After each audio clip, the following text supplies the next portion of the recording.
I never wanted trouble. My life was simple, almost too simple.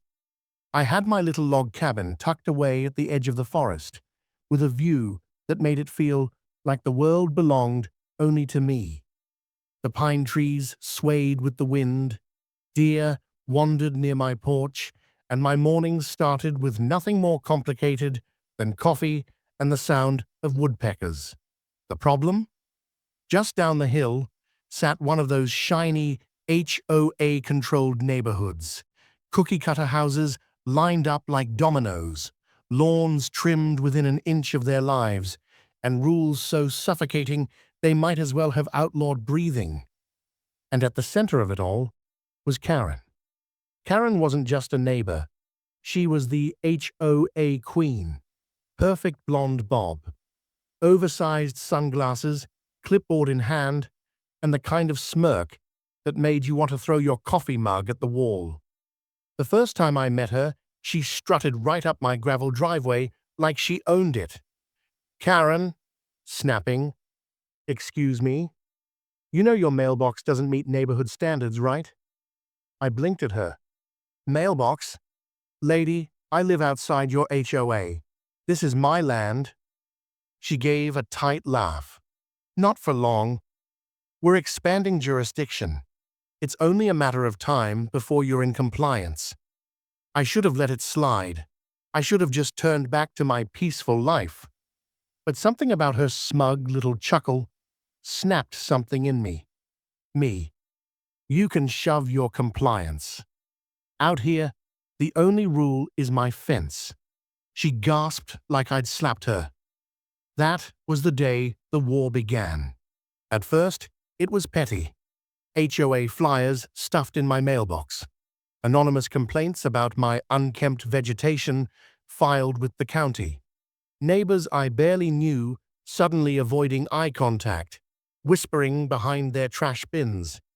Then came the parking incident. I was staying at a hotel one weekend for a family gathering. It wasn't even in our neighborhood, half an hour away. But when I pulled up late at night, tired and ready to collapse, I found my reserved hotel parking spot blocked. And there it was, Karen's shiny SUV, parked diagonally like she was queen of the asphalt. I stormed into the lobby, demanding answers. The hotel manager shook his head.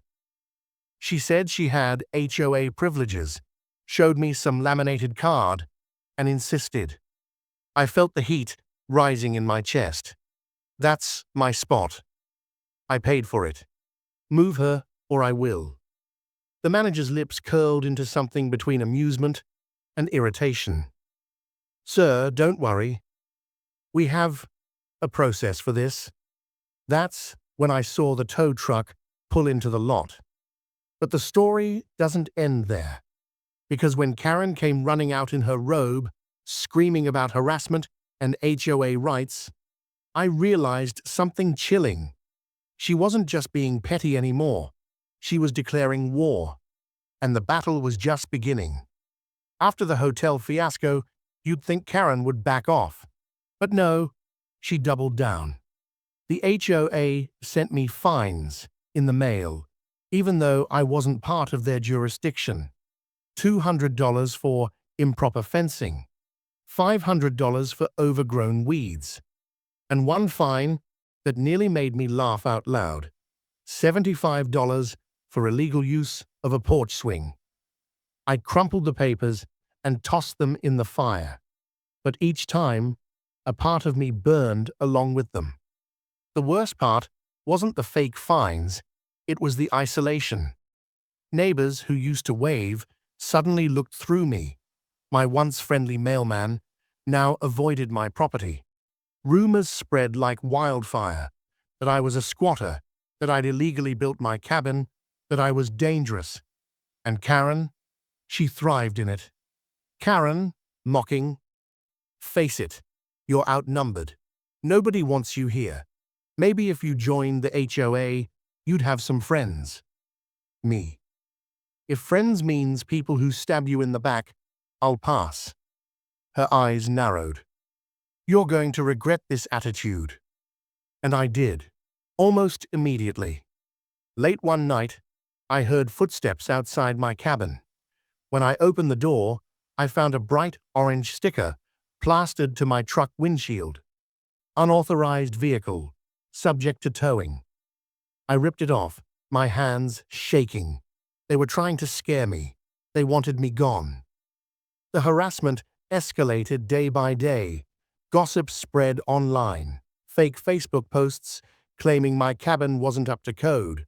Anonymous calls reporting me to the county. And somehow, every time I left the hotel or grocery store, Karen's SUV just happened to be nearby.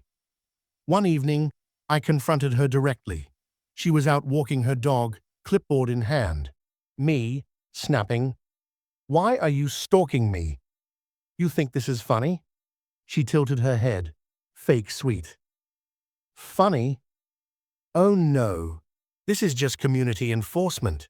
You'll thank me when you're finally living by the rules." Me, "This isn't your community. It's mine." Her smile dropped. Not for long. That night, I couldn't sleep.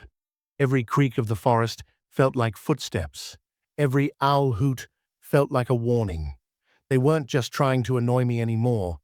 They were trying to break me. And then, the shocking reveal hit me. While digging through county property records online, I discovered something.